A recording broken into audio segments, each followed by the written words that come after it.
E aí pessoal do Você Mais Rico, aqui quem fala é Bruno Perini, criador do canal. E nesse vídeo eu trouxe aqui um convidado especial, trata-se de Felipe Santana, da Paradigma Education. Felipe, bem-vindo. Felipe, ele já gravou comigo um episódio do podcast Os Sócios, o número 40, sobre metaverso e NFTs. Inclusive, foi um episódio muito visto, o pessoal elogiou bastante, recomendo a todos vocês que assistam. E hoje eu trouxe o Felipe aqui por alguns motivos. O primeiro deles é que vocês têm que conhecer o Felipe, porque ele vai aparecer mais aqui no canal, já que do dia 6 ao dia 9 de dezembro, nós faremos um evento online, ao vivo e gratuito, chamado Semana da Criptorrenda, para falar sobre criptomoedas de uma maneira que eu nunca falei aqui no Você Mais Rico. Quem me segue há mais tempo sabe que eu sou um grande entusiasta do Bitcoin e eu tenho uma visão mais maximalista, de ficar mais concentrado apenas no Bitcoin. E o Felipe é um dos caras no Brasil, na minha opinião, que mais entendem de criptomoedas. Então trouxe ele aqui para falar sobre DeFi, sobre NFTs, como funciona esse mercado, opcionalidades, corretoras descentralizadas, staking em criptomoedas, que é uma oferta parecida com o que a gente tem de renda fixa aqui. Então esses assuntos, ele é muito mais qualificado para falar disso do que eu. E como eu acredito de fato que o conhecimento está disperso pela sociedade, igual o Hayek fala, quero que o Felipe apareça mais por aqui para poder educar vocês nesse assunto. E para aqueles que quiserem, também já deixo avisado que durante a Semana da Criptorrenda a gente vai abrir a oferta do Viver de Renda Cripto, que vai ser um curso dos mesmos moldes que eu faço do Viver de Renda, mas voltado apenas para o universo de criptomoedas, aprofundando de um jeito que, sinceramente, eu não vejo por aí. Não vou falar que é o único que faz isso, porque eu não conheço todo o mercado, mas garanto para vocês que vai valer muito a pena fazer parte disso. E para quem já quiser garantir a sua vaga aí no evento, vamos deixar um link aqui na descrição do vídeo da lista de espera, onde você poderá ser avisado da abertura do Viver de Renda Cripto e da Semana da Criptorrenda. Felipe, primeiramente, seja bem-vindo.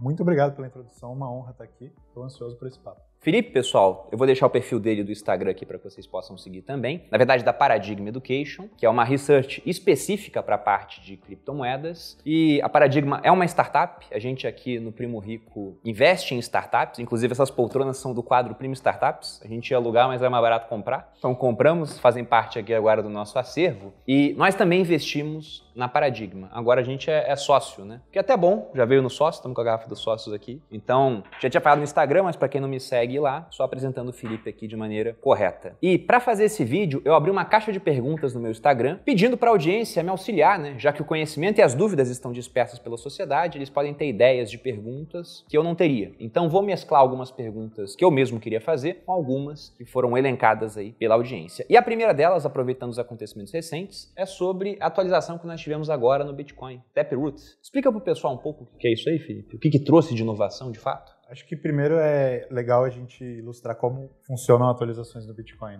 Então não existe um ditador que fale o software agora vai ser assim. Existe um programa que as pessoas baixam e rodam no seu computador e quando as pessoas fazem versões novas desse programa ou colocam updates nesse programa, outras pessoas discutem e eventualmente se analisa quais são os riscos, os benefícios, lança-se uma versão nova desse programa, as pessoas que querem baixam essa versão nova e se ela for compatível retroativamente, se ela não quebrar o que já funcionava na rede, beleza, o negócio progride tranquilo. É mais ou menos assim que funciona. Só que como eu não tenho um líder, as deliberações no Bitcoin demoram muito tempo. A comunidade do Bitcoin não é uma comunidade que é propensa a ficar mudando as coisas a todo momento. Que é ótimo do ponto de vista de segurança, porque garante que a rede seja robusta, seja resiliente, seja difícil de introduzir um vetor malicioso ou formar uma colusão dentro desse sistema de governança que é tão caótico, desordenado. Então, Taproot, tentando explicar de uma maneira simples, um jeito novo de se agregar assinaturas. Hoje, uma transação de Bitcoin precisa de uma assinatura para acontecer, do dono daqueles Bitcoin, e Taproot vai permitir que mais assinaturas caibam num espaço que antes elas não caberiam. Antes você precisaria de mais transações para compactar essa informação toda em um pacotinho só. Então, genericamente falando, o Taproot vai permitir que a rede do Bitcoin cresça um pouco mais devagar, ela se torne pesada a um ritmo um pouco mais devagar, e ela vai trazer melhorias de privacidade, ainda que não tão tangíveis agora num primeiro momento. Taproot vai permitir que você consiga gastar de um endereço multi-assinatura, não sei quem aí sabe o que é isso, sem que a pessoa do outro lado saiba que aquele era um endereço multi-assinatura, por exemplo. Então permite que você consiga fazer transações deixando menos rastros na blockchain. Desculpa me estender, mas eu sei que muita gente deve estar se perguntando, mas isso significa que a gente vai conseguir colocar mais informações e até programas arbitrários na blockchain do Bitcoin que nem se faz na Ethereum, os contratos autônomos? Eu acho que aí a diferença é um pouco mais profunda e o Bitcoin tem um caminho um pouco mais longo para permitir programas flexíveis e arbitrários tais quais os que operam na Ethereum hoje. Seria um princípio de contrato inteligente lá dentro. O Bitcoin já tem uma linguagem de programação que chama chama script, que dá para você escrever programas arbitrários. Muito menos flexíveis que os da Ethereum. Então, a maioria dos programas tem a ver com time locks. Esse Bitcoin só pode ser gasto depois disso ou com essa condição aqui. Que são primitivos que servem, na teoria, para você fazer qualquer coisa. Mas na Ethereum é muito mais fácil. O modelo da blockchain da Ethereum, que é o modelo account-based, que a gente chama, existe uma memória do estado que está associado a cada endereço. Então, é muito fácil de você recuperar o saldo de um endereço. Enquanto que no Bitcoin, que é um modelo que se chama de baseado em UTXO, você não tem uma maneira tão fácil de reconstruir os saldos de cada endereço. É uma diferença um pouco mais fundamental assim, do que meras tipos de assinaturas novos. E uma pergunta me estendendo nessa questão da atualização do Bitcoin, sobre privacidade. Muita gente fala, o Bitcoin é uma moeda de criminoso porque é irrastreável. E não é verdade, né? Se eu fizer um pagamento para você e a minha carteira for pública, eu posso deixar uma carteira pública aqui para receber doações das pessoas, por exemplo. Então todo mundo vai ver que dessa carteira, que agora eles sabem que é do Bruno Perini, foi feito um pagamento, de modo que dá para rastrear. Agora, com essa atualização, então, vai ficar mais difícil fazer esse tipo de rastreio, vai ter mais privacidade. Ela abre o caminho para umas outras duas que vão vir em seguida, que aí sim, quando tiver essas três em produção funcionando, vai ser um pouquinho mais difícil de se rastrear um tipo de transação comum. Então, por isso que, às vezes eu bato nessa tecla. É uma coisa que, se você for olhar tecnicamente é um negócio esplendoroso, é uma conquista. Mas, do ponto de vista prático, é uma mudança minúscula, assim. A maioria das pessoas não vai nem perceber. Mas, sim, é legal porque joga a luz nessa direção. Assim, a galera que está desenvolvendo para o Bitcoin está preocupada em fazer com que exista a possibilidade de que as pessoas façam transações mais privadas no futuro. Bom, vou pegar aqui uma pergunta agora do Pedro Estremel, acho que é assim que fala o sobrenome dele, sobre como avaliar altcoins, mas eu gostaria que você começasse pelo começo, né? O que são as altcoins? Altcoins são tokens que vivem em blockchains, que nem o Bitcoin, e hoje a maioria deles ou está em outra blockchain, na essência do Bitcoin, ou tem uma blockchain própria. A ideia é de uma criptomoeda, então quando viram que o Satoshi Nakamoto, o criador do Bitcoin, sucedeu em monetarizar um bem digital ali que ele criou, várias outras pessoas se perguntaram, né? Existe essa fantasia do dinheiro privado há muito tempo. Então as pessoas viram que agora era muito fácil lançar dinheiros privados e experimentar com isso. E aí as pessoas, a fricção sendo muito baixa, o custo sendo baixo, as pessoas começaram a lançar vários tipos de moeda experimentando com vários conceitos. E todas as moedas que não são o Bitcoin se chama de altcoins, né? Então hoje a rainha das altcoins é o Ether, que é a moeda da rede Ethereum, que é uma rede que tem propósito e uma vocação completamente diferente do Bitcoin. A moeda vale menos, tem um market cap menor, o Bitcoin ainda é a maior moeda de todos e tem várias outras altcoins daí para baixo, cada uma com uma narrativa e um propósito específico. Falo de narrativa porque eu acho que, em se tratando de altcoins, talvez narrativas sejam o vetor mais importante a se prestar atenção. Claro que dá para você elencar alguns fatores genéricos que te ajudam a filtrar o joio do trigo, ter um time com um track record, uma proposta técnica que é viável, que faz sentido, que tem demanda no mercado.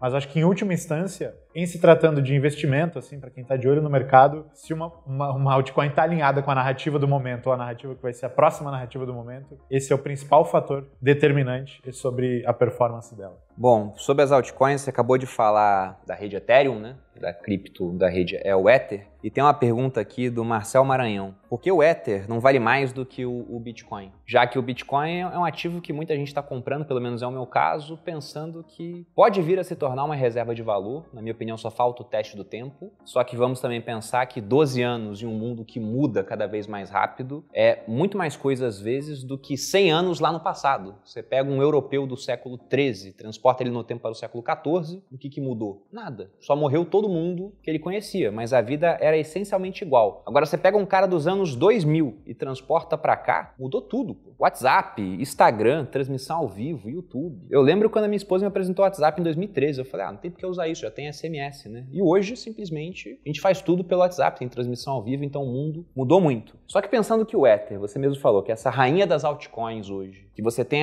uma série de programas que são criados na rede do Ethereum. Você tem corretoras descentralizadas funcionando ali de maneira totalmente autônoma, protocolos que fazem empréstimos também, que vai ser um outro assunto que a gente vai abordar aqui. Uma série de opcionalidades. Será que o Ether, não digo a cripto em si, né, mas a rede, market cap não vai ser maior do que o do Bitcoin com o tempo? Você sabe que é uma questão latente, assim, que há um tempo se discute já. Eu acho que dá para sumarizar assim, a gente está buscando a rede que vai capturar mais valor ou a rede que vai suportar mais atividade econômica, né? Talvez sejam coisas diferentes. Hoje, se olhando para Ethereum, cara, tudo bem, tem muito negócio que usa Bitcoin, já tem uma economia do Bitcoin florescendo. Você olha para Ethereum, tem muito dinheiro circulando, tem muito serviço funcionando, tem muito criador e artista vendendo NFT e usando para pegar empréstimo. A atividade econômica que essa rede já suporta é grande, assim. Não sei se é maior que a do Bitcoin, mas é um dilema que só o tempo vai responder. Será que o Ether vai valer mais que o Bitcoin por conta disso? No mercado, se você sair perguntando, tem gente que acredita no flippening, que é o nome desse evento mitológico em que o Ether vai flipar a capitalização de mercado do Bitcoin. Eu, pessoalmente, acho que isso está muito distante de acontecer, acho que a chance é baixa, porque acho que se alguém flipar o Bitcoin, a dinâmica do mercado muda completamente. Vários dos princípios pelos quais todo esse fenômeno vive e chegou até aqui, eles iam ser jogados por água abaixo. Então, eu acho que é muito difícil. E também acho que o Bitcoin está entrando numa era agora em que a narrativa de valoração dele não é mais de se comparar o Bitcoin com uma determinada ação ou um determinado mercado. É uma narrativa que já tem contornos mais de Estado-nação, assim, mais geopolítica. Isso permite que o Bitcoin capture um mercado muito maior do que o de qualquer aplicação ou rede social. Então, eu acho difícil, mas eu não descarto a possibilidade. E acho que em termos de atividade econômica, a Ethereum não vai parar de bombar, não. Bom, pensando em market cap, trazendo um dado de hoje, que vai mudar até o final do vídeo, né? E pode mudar muito, inclusive. Eu estou no site CoinMarketCap aqui, nós temos 14.374 criptos hoje. O Bitcoin e as outras 14.373 são as altcoins, né? Vários tokens também criados em blockchains de outras moedas, como da própria Ethereum. Mas em termos de market cap, o Bitcoin agora está com 1,12 trilhão de dólares. E o Ethereum está em 494 bilhões. Então é um pouco menos da metade aí do Bitcoin. Só que pensando em performance no ano, e as pessoas sempre ficam mais animadas com aquilo que sobe mais, o Ether ele tem chamado muita atenção, porque é uma cripto mais consolidada em comparação com outras novas, que subiram até muito mais, né, ao longo do ano, mas tem muito mais tempo de existência. E ele subiu nos últimos 12 meses em reais 805% mais ou menos. Enquanto o Bitcoin subiu, nesse momento, cerca de 252% nos últimos 12 meses. Então não é porque talvez não venha a passar que não é uma boa exposição para se ter em carteira, né? E até porque é o começo, é a porta de entrada para outras coisas dentro do mundo das criptomoedas. E aqui eu vou pegar uma pergunta de um aluno meu. O Bruno Pinto está perguntando aqui sobre staking e yield farming. Primeiro, o que seria o staking? Staking é quando você trava criptomoedas em um determinado programa ou numa determinada conta e é remunerado por isso. E aí, o que é feito com essas moedas pode diferir dependendo de aonde você está fazendo esse staking. Então, existem protocolos onde a segurança de uma rede inteira depende de um negócio que chama Proof of Stake. De pessoas travarem as suas moedas e prometerem que vão fazer um determinado comportamento correto, senão elas vão ser punidas perdendo aquelas moedas. E aí, em troca de se submeterem a esse risco, essas pessoas ganham novas moedas nessa mesma unidade aí que elas fizeram staking. Então, por exemplo, a Ethereum está migrando agora para um mecanismo de Proof of Stake, onde as pessoas vão poder deixar os seus Ether num contrato, fazer staking e ser remuneradas em Ether por isso. É uma taxa aí que varia de acordo com a demanda, mas que vai ser de 4 ou 5% ao ano, pelo que tem se visto agora. 4, 5% em Ether. Em Ether. E aí esse termo staking acabou sendo usado para várias outras aplicações da indústria e hoje ele tem um significado um pouco mais genérico. Tem pessoas que usam o nome staking para se referir à atividade de colocar moedas numa pool de liquidez. Então, num contrato, num programa que representa uma exchange descentralizada. E aí as moedas que você coloca lá, elas são usadas para quem está comprando ou vendendo e essas pessoas deixam uma taxinha ali a cada trade que elas fazem e depois você coleta parte dessas taxas por ter feito esse staking. Nesse caso, essas taxas, esse retorno que você tem pode ser denominado até em outra moeda, até em criptodólares, não na moeda que você fez o staking. Então, é uma atividade diferente do staking do exemplo da Ethereum, mas se usa o mesmo nome. Então, o significado genérico é travar moedas para que elas sejam usadas de algum jeito e você ser remunerado por isso. Fazendo uma analogia com o mercado tradicional, seria a renda fixa, né? Mas deixando bem claro, quem me segue aqui há mais tempo, que a renda fixa não é fixa. O que caracteriza a renda fixa não é que ela te promete uma taxa de juros determinada, isso quem faz é um pré-fixado. Na Selic a taxa muda, talvez a cada 45 dias, toda reunião do Copom pode mudar. Quando você trava lá no indexado a inflação, você não sabe qual vai ser a inflação futura. Então, o que caracteriza a renda fixa é que a renda fixa é um empréstimo para alguém. Então, nesse caso, você pode estar fornecendo liquidez para uma corretora descentralizada ou por um protocolo cripto de empréstimo. Você coloca lá as suas criptos que serão emprestadas para outra pessoa mediante uma garantia que ela deixa, né? E também pode ser usado para mineração, nesse caso no Proof of Stake. E o que é o farm yielding? Yield farming. Yield farming. Yield farming é um termo que, bom, tem vários serviços financeiros acontecendo na Ethereum, né? Então, qualquer pessoa pode escrever um programa que pode lidar com dinheiro digital, né? Tokens na Ethereum. E esse programa pode fazer empréstimos, pode oferecer seguros, pode vender opções, pode oferecer a interface para uma exchange descentralizada, várias coisas. Tendo esse ecossistema, as pessoas começaram a perceber que tinha demanda por alavancagem e por capital em alguns lugares. E a partir desse momento começou-se a esquematizar jeitos de juntar quem estava disposto a emprestar seu capital para quem do outro lado estava disposto a pegar esse capital para se alavancar em algum lugar. Então começaram a surgir serviços de empréstimo peer-to-peer, descentralizados, até que se começou a ter uma visão mais clara das taxas, né, e dos riscos. E o yield farming, especificamente, se refere a um subsetor dessa atividade de caçar juros na Ethereum, onde você vai atrás de, geralmente, tokens que estão fazendo um negócio que se chama Liquidity Mining, programa de liquidez. Então, lança-se um token e aí aloca-se o incentivo da determinada maneira. Fala-se que uma parcela da oferta desse token vai ser dada ao longo do tempo para quem estiver colocando seu dinheiro num determinado contrato ou subscrevendo a um determinado serviço em DeFi. Depende do que o protocolo quer incentivar. E aí, ao longo do tempo, as pessoas que colocam dinheiro nessa atividade vão farmando este yield, vão recolhendo esse subsídio denominado nesse token, geralmente, e vão ganhando dinheiro por participar do ecossistema. Entendi. Bom, agora eu vou fazer duas perguntas minhas, né? Não sei se vocês sabem, mas a rede do Ethereum já foi atacada lá atrás. E esse ponto de Proof of Stake versus Proof of Work, que é o que funciona no Bitcoin hoje, ele é muito discutido pelos entusiastas de criptomoedas. Porque, por exemplo, em Proof of Stake, quem tem mais moedas para botar nesse staking acaba sendo mais recompensado. E já vi até artigos descrevendo, né, que no futuro a rede do Ethereum vai estar nas mãos do governo, porque simplesmente o governo pode comprar muito Ether, ter mais de 51% e fazer o chamado ataque de 51%, mudando certas coisas dentro daquele protocolo. Enquanto no Bitcoin é muito mais difícil isso acontecer, porque é o Proof of Work. Você pode falar um pouco da tua opinião sobre isso? Eu acho que as pessoas, no geral, não se dedicam muito a entender a beleza e a magia por trás do Proof of Work. Não, a maior parte das perguntas aqui é qual cripto eu compro? É isso que eles querem saber. Não querem entender a dinâmica por trás, né? Para quem está prestando atenção, com o Proof of Work, que é o jeito pelo qual se gasta energia para minerar Bitcoin, o Satoshi fez uma coisa que nunca tinha sido feita antes. Foi juntar o dispêndio de recursos no mundo físico, material, casar esse dispêndio, esse gasto energético, esse custo, com recursos escassos no mundo virtual. Então tem um conceito que se chama Unforgeable Costliness, que é tipo inforjabilidade de alguma coisa por ela ser cara. É tão custoso para você criar um Bitcoin que se você tiver bastante energia para gastar, você vai querer gastar para minerar um Bitcoin, porque o Bitcoin vai ser valioso justo por conta desse custo, por ser difícil de ser replicado. Então, o Satoshi linkou o mundo digital com o mundo real de uma maneira muito bela. Tem gente que olha para isso e pensa, putz, vai consumir toda a energia do planeta, isso é uma falácia, acho que aqui não é o fórum para discutir isso, depois a gente pode falar mais a respeito. Já tem vídeo aqui no canal sobre isso também. Mas o Proof of Stake, por outro lado, ele muito pegando carona nessa narrativa e nesse cohort de pessoas que clama por uma alternativa mais limpa ou menos danosa ou dispendiosa, pessoas que não entenderam que é essa a beleza do negócio, é isso que protege o Bitcoin,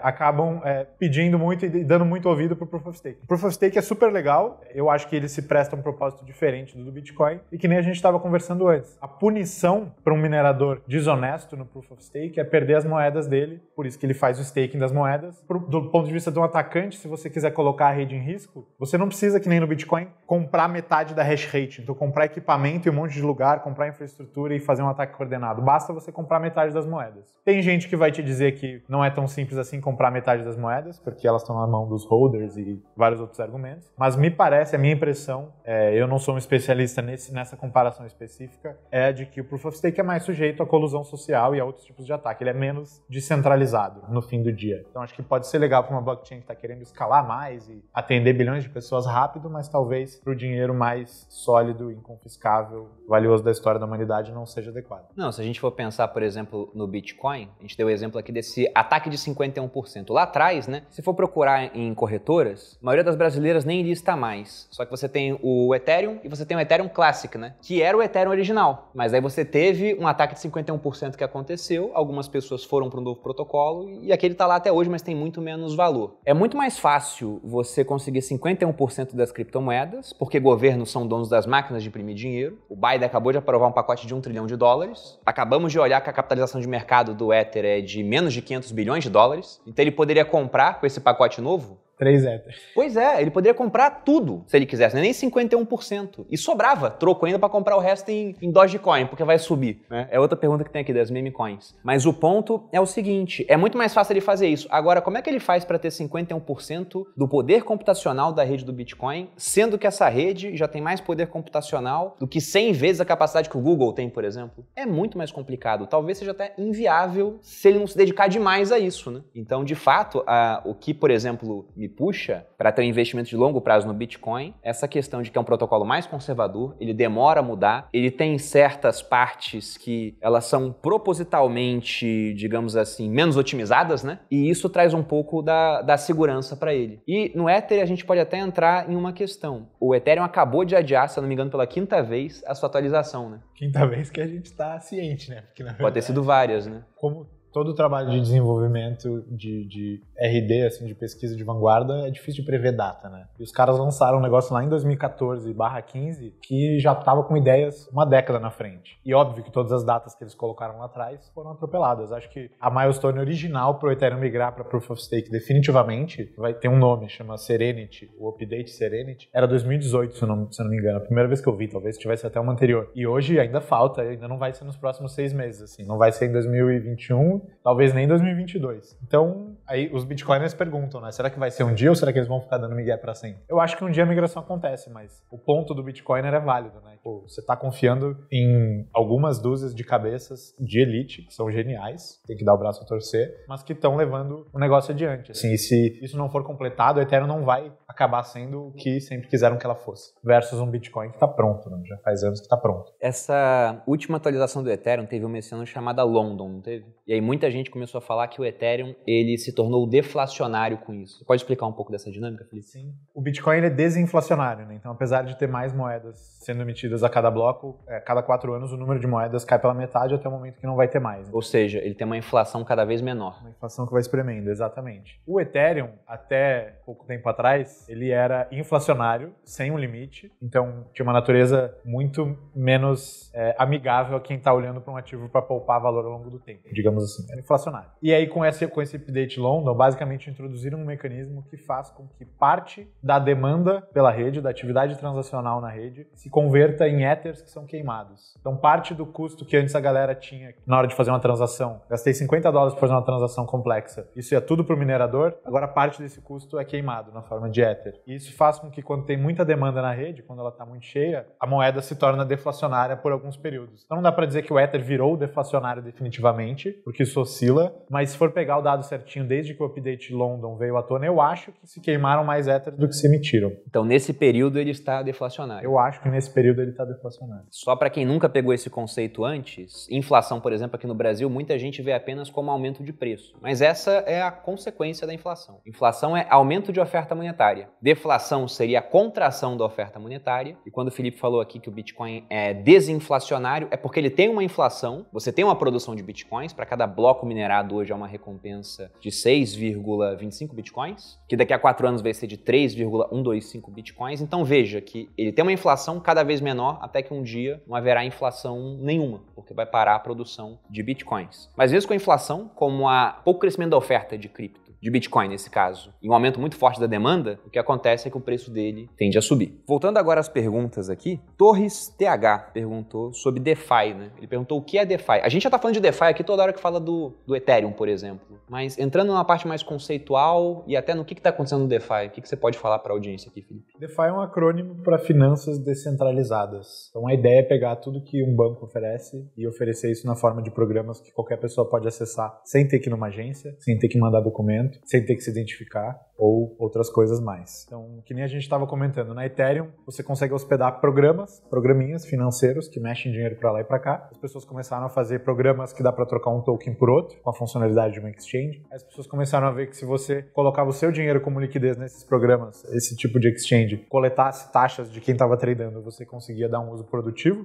para suas criptomoedas. Começaram a inventar contratos derivados desse tipo de atividade. Começaram a inventar protocolos protocolos para as pessoas emprestarem dinheiro uma para as outras. Enfim, hoje tem todo um ecossistema de programas financeiros na Ethereum que qualquer pessoa pode acessar se tiver uma internet e um computador. E aí, em termos de oportunidades, eu acho que o que mais chama a atenção das pessoas, e nem a gente comentou antes, é o fato de que tem muito apetite por capital nesse mercado. A volatilidade é alta, a expectativa, quer isso seja realidade ou não, é de que o mercado como um todo continue subindo, e aqui a gente está falando de valorizações maiores do que em outras classes de ativo, como por exemplo ações. Então, em poucas palavras, as pessoas, tem muita gente disposto a pagar por dinheiro, pagar por capital, para se alavancar e para usar nesses serviços financeiros. E quem está disposto a emprestar esse dinheiro acaba tendo como colher juros legais. É claro que tem vários riscos técnicos e de até outra natureza, mas é um universo completamente diferente do universo financeiro que você conhece, apesar de se falar praticamente a mesma língua. É interessante, por exemplo, isso de fornecer liquidez e ganhar uma recompensa em troca, a gente já faz através dos bancos. Você coloca o seu dinheiro na poupança ou em um CDB, recebe uma remuneração por isso, taxas geralmente baixas, né? Enquanto o banco vai fazer com esse dinheiro uma série de empréstimos para outras pessoas e até criando dinheiro, porque bancos podem usar as reservas fracionárias. Mas um ponto interessante sobre DeFi é que cresceu muito nos últimos tempos. Eu lembro que ano passado eu entrei num site chamado DeFi Pulse, que mostrava quanto dinheiro havia em DeFi e tinha uns 6 bilhões. Aí eu fui acessar 12 meses depois, exatos 12 meses, a gente estava em mais de 100 bilhões. Eu tô olhando agora, deu uma bela de uma queda nos últimos dias, estamos com 86 bilhões, porque as criptomoedas deram uma queda agora. Essa queda, na sua opinião, normal ou é para ter medo do governo? Porque o Biden falou que agora vai pegar ali as movimentações em tudo que com cripto. O que você acha? Eu acho que, e todo mundo que já dedicou um tempo para estudar e se tornar mais confortável com o estudo, eu acho que a oportunidade que a gente está enxergando é multigeracional, assim, é um negócio que não acontece toda hora. A gente tem um Bitcoin se tornando o que ele está se tornando, que é uma coisa que definitivamente não acontece toda hora, e a gente tem um fenômeno de descentralização, de poder rumando para as mãos dos pequenos criadores e dos pequenos inventores agora com esse fenômeno todo, que é um negócio que não dá para ignorar. Então, eu não tenho bola de cristal e ninguém consegue dizer se nos próximos 2, 3 meses vai cair, e pode cair bastante, até 50% a gente já viu, mas no longo prazo, quando a gente está falando de anos, tem um negócio que está acontecendo aqui que é raro, que não acontece toda hora e que quem estiver dentro vai acabar colhendo muito benefício. Sendo um pouquinho mais objetivo, eu acho que essa última queda aí dos últimos dias não reconfigura a tendência de alta do mercado na qual a gente vem desde que a gente rompeu a última máxima histórica aí, e parece que a gente segue nela ainda. Mas é o que a gente estava falando, tem que estar preparado para todos os cenários. Né? Movimentação normal até agora, né? Caiu 10%. Cai 10%, cai até em um dia, às vezes. Pô, loja americana estava caindo 10% todo dia e ninguém me perguntou, vai acabar a loja americana? Exatamente. Entendeu? Então, no Bitcoin, a movimentação, na minha opinião, é absolutamente normal em termos históricos. Tá? A gente fazia o meme de que, nossa, um dia a gente vai falar que caiu para $50 mil. E tá aí o meme, caiu para $60 mil. Verdade. E agora eu vou pegar a pergunta aqui do edu.fnts. Ele tá falando, né? Eu coloquei lá o título da caixinha, né? Perguntas para esse vídeo. Ele falou tudo sobre NFT, como receber, armazenar e até um pouco sobre como são produzidas. Inclusive, se vocês quiserem vídeos sobre NFT, eu tava falando com o Felipe aqui, tô pensando em comprar uma. Primeiro considerei um Bored Ape, mas tá quase R$1 milhão esse negócio, né? Na verdade, em reais, alguns são mais caros que isso. Então, não sei se eu tô pronto para pagar tanto numa figurinha. Talvez não fique tão bom. Mas eu pretendo fazer um vídeo, se houver demanda por isso, mostrando como que você faz para comprar o seu NFT, armazenar esse NFT. Lógico, começando por um mais barato, né? Não vou comprar de cara um que valha tanto. Mas sobre esse mercado, cara, você pode falar um pouco assim em termos gerais, antes que a gente faça alguma coisa, se o pessoal quiser, mostrando a prática? Ele é infinito, né? Então, é que nem perguntar assim, vamos falar tudo sobre fotografia, ou tudo sobre pintura, ou tudo sobre música. É um formato novo que comporta basicamente qualquer tipo de expressão. Então, as pessoas têm usado NFTs para fazer arte, vender arte, para fazer itens de jogos na blockchain, para fazer experiências imersivas, até para fazer ingresso de evento e coisas mais pragmáticas, assim. Gary Vee fez isso agora. O Gary Vee fez um negócio muito legal. A galera meio que, não entendeu na época, mas ele lançou uma coleção de desenhos à mão, cara. Um desenho super simples de animais, só que ele fez, 10 mil desenhos. Então, são muito exclusivos, são exclusivos até certa medida. Parecem que o meu irmão de 14 anos fez, mas É porque o NFT que o Gary Vee fez, pra quem não conhece o Gary Vee, o cara é uma lenda do marketing digital, assim. E ele criou esses 10 mil NFTs, uma coleção. E quando você compra um desses desenhos, que são únicos, né? Apesar de você poder printar tudo, a propriedade digital daquilo é única, você tem um ingresso vitalício pro evento que ele faz anualmente. E ele vendeu aquele negócio, ele ganhou dinheiro com aquilo, e toda vez que alguém faz uma transação secundária, vendendo de uma pessoa para outra, ele ganha uma taxa de 10%. Então, pelo último dado que eu vi, que inclusive foi um dado da Paradigma, ele tinha movimentado em 6 meses 65 milhões de dólares, sendo que 10% disso iria para ele no secundário. Fora alguns que ele tem em mãos ainda, ele pode vender agora e estão com preços mais altos do que inicialmente. Fora várias outras oportunidades, né? Tipo, a gente comentou esses dias, a Universal licenciou alguns Bored Apes para fazer uma banda, né? Tipo Gorillaz, uma banda digital, assim. Os grandes colecionadores estão até licenciando, daqui a pouco vão licenciar os V-Friends deles. E o Gary Vee vendeu até na Christie's, que é uma casa de leilão famosa de arte. Então, as oportunidades abundam, assim. Dá tanto para você pensar do ponto de vista da criação de NFTs. Acho que tem muita gente, eu conheço muito artista pequeno aí que não monetizava na internet e que resolveu experimentar, tá fazendo NFT, ganhando uma grana, se divertindo e conhecendo gente do planeta inteiro. E dá para você pensar do lado de se envolver como colecionador ou até como investidor também. É claro que é mais difícil, mais cheio de nuances do que uma moeda fungível. Você está falando de itens únicos, são difíceis de valorar, não são tão líquidos. Acho que até é bom falar o que é o NFT, que a gente não explicou a sigla, né? NFT é uma sigla para Non-Fungible Token. Token não fungível, onde não fungível significa único, que não é intercambiável, substituível por outro. Então, na prática, NFTs são basicamente criptomoedas, eles andam pelos mesmos criptotubos, pelas mesmas criptoestradas, pela mesma infraestrutura, mas eles são peculiares, cada um é diferente. Então, se eu tenho 10 mil Ether, eu tenho 10 moedas iguais. Mas se eu pegar 10 mil Bored Apes, cada macaquinho lá, cada NFT vai ser diferente, tanto nos atributos que ele carrega, escrito lá na blockchain, quanto na manifestação estética disso, na imagem que a pessoa vê ali. Então tem toda uma dinâmica diferente de busca pelos NFTs mais raros, por atributos que são mais valorados pelo mercado, tem toda uma expertise dentro de cada coleção e através de coleções diferentes. Então é um mundo gigantesco, tanto para quem investe quanto para quem está a fim de empreender. As oportunidades são infinitas. E eu já falei isso no podcast, mas vou falar aqui novamente para quem não viu o episódio sobre metaverso e NFTs. Mas no curso de cripto que nós vamos lançar, o Viver de Renda Cripto, nós também criamos uma coleção de NFTs aqui do Grupo Primo. E o pessoal que fizer o Viver de Renda Cripto, cada pessoa vai ganhar um NFT. Eu não posso abrir isso ainda para outros cursos, porque o pessoal não sabe nem armazenar esse negócio. Então, o começo disso vai ser no Viver de Renda Cripto, mas isso deve se estender para outros produtos do Grupo Primo. E qual o valor que esse negócio vai ter? Não sei. Pode ser que valha zero, ou pode ser que vocês achem uma manifestação artística muito rara, né?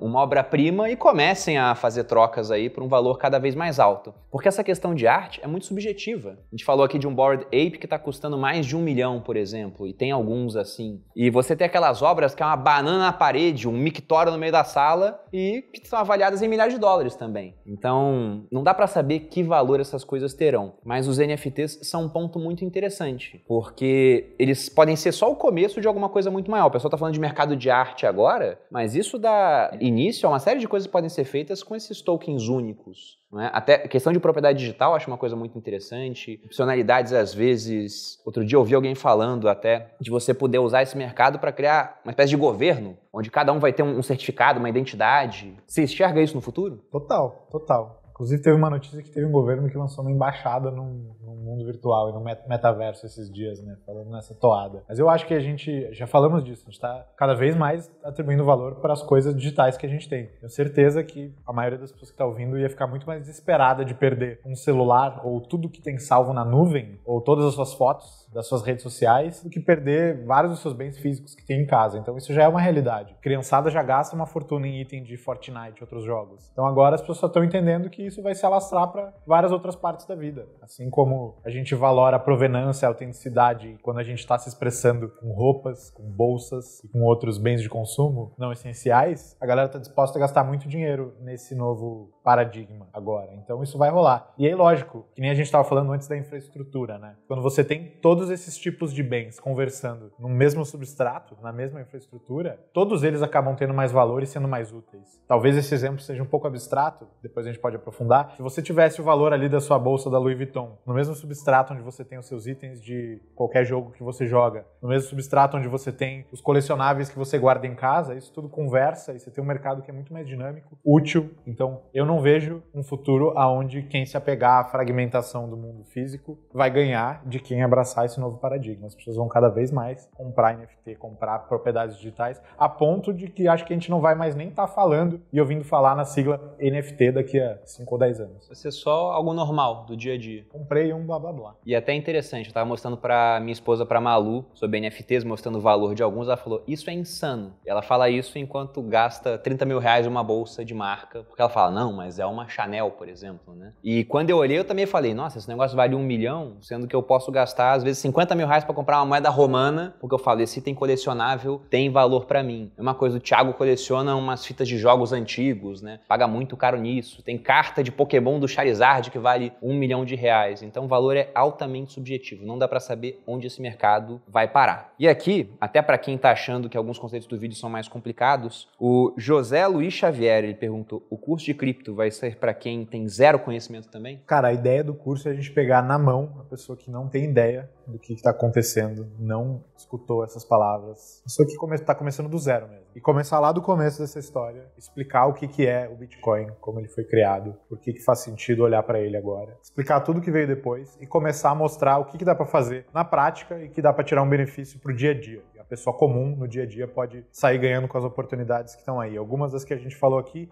e várias outras que a gente não comentou. Então sim, a ideia é pegar na mão de quem não sabe de nada desse universo, que ao final do período, ao final do curso, a pessoa esteja preparada para colher os frutos dessa tendência gigantesca, geracional e aplicar no dia a dia dela. Para quem já conhece alguma coisa, ao longo das aulas a gente vai aprofundando e a ideia é que no final do curso a gente tenha falado de várias oportunidades que eu aposto que quase ninguém aí conhece. Então também vale a pena. Em resumo, a gente vai começar do zero, mas vai bater forte numa didática para que você entenda o que está acontecendo e consiga aplicar. E acho um ponto interessante que não é só oportunidades, mas também os riscos, porque tem muita coisa que é extremamente arriscada nesse mercado. E aí teve algumas perguntas sobre as meme coins, Dogecoin, Shiba, essas outras, né? Tem futuro? Porque subiram muito. E o pessoal sempre se anima com o que sobe muito. Qual a sua opinião sobre elas? A gente que está em rede social direto vê lá. Um post que mostra uma valorização de 1000%, não importa. Tem uma figura de cachorro, o engajamento vai ser o triplo de um post bem conceituado. Vamos mudar a logo do curso. Bota um cachorro na logo lá, o Rael. Então, a gente sabe que isso é o que fisga as pessoas. Acho que o meu papel como educador é entender os incentivos e o que move as pessoas e tentar canalizar eles, usar eles para o bem. Eu acredito que o que está acontecendo é uma tendência, já falamos aqui, geracional, que não acontece sempre, que as pessoas que abraçarem isso, enxergarem isso, vão se dar muito bem. Então, às vezes a gente fala, e é lógico que tem um monte de moeda disparando 100, 200, 300, 1000%, às vezes 100 mil%, como no caso da Shiba, e que se você... 100 mil%?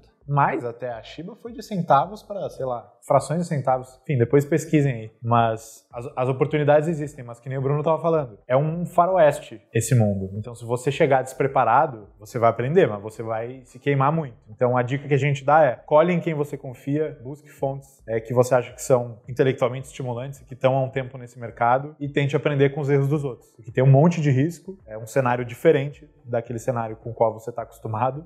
Então, situe-se, planeje-se, aprenda, invista no seu conhecimento e aí sim comece a colher os benefícios. Até porque assim como tem essas meme coins que sobem igual um foguete, também tem algumas que vão a zero simplesmente do nada, como aconteceu há pouquíssimo tempo com uma cripto que criaram chamada Squid, que era lá em homenagem, em alusão à série Round 6, que tem esse nome praticamente só no Brasil, se não me engano só aqui, mas que o nome em boa parte do mundo era Squid Game. E acabou que a cripto foi fiel à série, porque no final todo mundo se deu muito mal, né? E só uma pessoa levou um dinheiro porque era um golpe no final das contas. Tem até um vídeo que virou uma NFT de um cara que faz streaming narrando o mercado, mostrando o momento que ela foi a zero, assim. Então isso pode acontecer também, não é só oportunidades, tem riscos. Já falei algumas vezes e volto a repetir. Na minha opinião, na próxima década, os maiores ganhos no mercado financeiro virão do mercado cripto, mas também veremos os maiores prejuízos vindos deste mesmo mercado. Então é muito importante conseguir separar o que é bom do que é ruim, o joio do trigo. E para fechar aqui, Felipe, vou fazer uma pergunta que eu vi várias vezes também, daqueles que estão conhecendo esse mercado somente agora e já viram expressivas valorizações, perguntando, ainda dá tempo ou já estamos no final desse ciclo de alta e vai entrar no mercado de baixa durante alguns anos? O que você acha? Não só mercado de alta e baixa, né? Porque muita gente vê o mercado cripto ainda como um negócio, uma mania. Tem gente que acredita que é isso ainda. Uns poucos, né? Tem um pessoal mudando de ideia recentemente aí sobre isso. Ninguém que segurou Bitcoin por 3 anos e meio ou mais saiu perdendo dinheiro. Lógico, a não ser que tenha feito coisa no meio do caminho. Mas numa janela de 3 anos e meio ou mais, se você pegar a história de 12 anos do Bitcoin, ele sempre se valorizou. Se você olhar no longo prazo, o Bitcoin é um dinheiro que fundamentalmente é programado para ter a percepção de escassez aumentada com o tempo. Ele é programado para se valorizar com o tempo, apesar de que isso não seja garantido, é óbvio. Enquanto o dinheiro de papel e boa parte dos outros ativos tem uma dinâmica contrária. Eles não têm limite, eles são programados, desenhados por natureza para perder valor com o tempo. Então, quando me perguntam se está cedo ou se está tarde, eu tento passar essa concepção fundamental e perguntar, você prefere guardar o seu dinheiro num negócio que está programado para perder valor ou num outro cuja natureza é a intenção e o limite da escassez para que ganhe valor com o tempo? E aí as pessoas tomam a decisão delas embasadas também nessa estatística que a gente comentou. Eu acho que o Bitcoin vai continuar subindo no longo prazo. Nesse momento especificamente, olhando para o ciclo, olhando para essas moedas de cachorro que já fizeram vezes 100 mil, eu acho que o momento é de não entrar com tudo que você tem, longe disso, ter cautela é óbvio, mas eu também ressalto que é nos momentos mais eufóricos do ciclo que se tem as valorizações mais expressivas. Então a gente até brinca, nas próximas semanas e meses que você vai ver o seu vizinho burro ficando milionário e vai sentir aquele FOMO, aquela vontade incontrolável de entrar. Então tome cuidado, dome seus instintos e faça um plano de longo prazo. Entenda os fundamentos, é o que eu tento dizer. Concordo aí, com certeza. Essa questão da moeda fiduciária não é nem escondida das pessoas. Você entra no site do Banco Central do Brasil e deixa muito claro, meta de inflação. Sendo que nós somos muito bons em não só bater como dobrar a meta, né, como dizia a Dilma. Porque a meta ali no seu limite, né, colocando uma margem de tolerância de uns 40%, ela vai ficar na casa dos 5% de inflação nesse ano. E estamos em 10%. Parabéns aí a todos os envolvidos do governo. Então o que é melhor? Você pegar uma moeda que já tem planejada, né, a sua perda de valor ao longo do tempo ou aquela que, devido aos fatores que o Felipe mostrou aqui, tende a ganhar valor. Não só essa, há outras criptomoedas também, que como nós vimos, podem subir mais do que o Bitcoin em certos períodos de tempo, não sabemos como é que vai ser no futuro, mas vale a pena você começar a molhar o pé nessa piscina gigantesca das altcoins. Felipe, muito obrigado pela presença, acho que o pessoal gostou bastante do papo. Se vocês gostaram, deixem os comentários aqui, se querem ver mais vídeos falando sobre esse universo de criptomoedas, mais a presença do Felipe aqui no canal, né, porque quem é soberano aqui são sempre os inscritos, a gente faz o que vocês querem. E lembro a questão da Semana da Criptorrenda, do dia 6 ao dia 9 de dezembro, vídeos gratuitos aqui no canal, no período da noite, explicando mais desse mercado cripto de uma forma mais aprofundada e a abertura do curso Viver de Renda Cripto. Inclusive, tem um link aqui na descrição do vídeo, já podem se cadastrar na lista de espera. Felipe, novamente agradeço, espero que tenham gostado do vídeo, um grande abraço e até a próxima.